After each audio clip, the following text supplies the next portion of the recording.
कहते हैं खेल को राजनीति से अलग रखना चाहिए। कहते हैं इंडिया पाकिस्तान मैच तो बस क्रिकेट है, इससे ज्यादा कुछ नहीं। लेकिन सवाल है, क्या सरहद पर बरसती गोलियां भी खेल का हिस्सा हैं? क्या पहलगाम में गिरे हमारे जवानों का खून सिर्फ एक स्कोर बोर्ड है? क्या शहीद का बेटा भी ये सुनेगा कि अरे पापा का जाना तो राजनीति थी, अब हम मैच खेलते हैं? 22 अप्रैल 2025 को पहलगाम की वादियों में गोलियां गूंजी। 26 मासूम जिंदगियां खत्म हो गई। जिन्हें जिंदा रहना चाहिए था वो अब तिरंगे में लिपटे लौटे।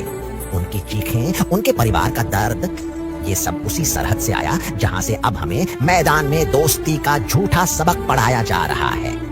विडंबना देखिए, दिलजीत दोसांझ की फिल्म सिर्फ इसलिए इंडिया में रिलीज नहीं हुई क्योंकि उसमें एक पाकिस्तानी अभिनेत्री थी। एक अकेली अभिनेत्री पर इतना शोर, इतना गुस्सा, इतना बहिष्कार। लेकिन यहाँ 11 पाकिस्तानी खिलाड़ी पूरे के पूरे मैदान में उतरेंगे। वो खिलाड़ी जो मैदान के बाहर भारत के खिलाफ सिर उगलते हैं। तो सवाल है, एक अभिनेत्री के साथ स्क्रीन शेयर करना गुनाह है, लेकिन 11 खिलाड़ियों के साथ मैदान शेयर करना शान है। ये दोहरा मापदंड क्यों? भारत ने पाकिस्तान से व्यापार बंद कर दिया। आज सरहद पार से न प्याज आता है, न दाल, न कपड़ा। भारत ने कहा, जब गोलियां चलती हैं तो हमारी धरती पर तुम्हारा सामान नहीं बिकेगा। यहाँ तक कि 2019 के बाद भारत ने अपने हिस्से का पानी तक रोकने का ऐलान कर दिया। रावी, ब्यास और सतलुज का पानी अब अपने किसानों के लिए मोड़ा जाएगा, पाकिस्तान की नहरों तक नहीं जाएगा। तो सोचिए, जब व्यापार बंद हो सकता है, जब प्याज तक सरहद पार नहीं जा सकता, जब पानी तक रोका जा सकता है, तो फिर क्रिकेट का ये बहता हुआ रिश्ता क्यों जिंदा है? क्या बल्ला और गेंद हमारे शहीदों से भी ज्यादा कीमती है? कहते हैं, अरे मैच इंडिया में तो हो ही नहीं रहा, बाहर हो रहा है। पर क्या पहलगाम का हमला बाहर हुआ था? क्या शहीदों का लहू किसी और जमीन पर गिरा था? जर अगर पाकिस्तान से आता है तो दर्द हिंदुस्तान के घरों में ही उतरता है।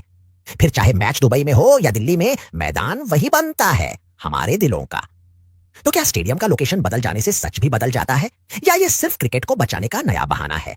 दुनिया का इतिहास साफ कहता है, अमेरिका और सोवियत संघ ने शीत युद्ध में ओलंपिक का बहिष्कार किया। अरब देशों ने दशकों तक इजराइल के साथ खेलने से इनकार किया। दक्षिण अफ्रीका को रंगभेद के कारण पूरी दुनिया ने खेलों से बाहर कर दिया। तो जब दुनिया ने खेलों को भी राजनीतिक हथियार बनाया, तो इंडिया पाकिस्तान के मामले में नियम क्यों बदल जाते हैं? सच यही है कि यह मैच सिर्फ मैदान में नहीं खेला जाता, ये अरबों खरबों की अर्थव्यवस्था के बीच खेला जाता है। Broadcasting rights, sponsorship deals, TRP का बाजार और टिकट की कमाई तय करते हैं कि खेल होगा या नहीं। यहां भावनाएं नहीं, आंकड़े बोलते हैं। यहां देशभक्ति और मुनाफे का टकराव ही असली खेल है। और यही सच डीप फ्यूज ही आपको बताता है। जहां हम सोचते हैं कि ये चौकों छक्कों की जंग है, असल में ये राजनीति, बिजनेस और पब्लिक सेंटिमेंट का सुपर ओवर है। तो दोस्तों, अब सवाल आपसे है, क्या इंडिया पाकिस्तान का मैच सचमुच सिर्फ बल्ला और गेंद का खेल है, या हर रन के साथ पहलगाम के शहीदों का खून भी दौड़ रहा है?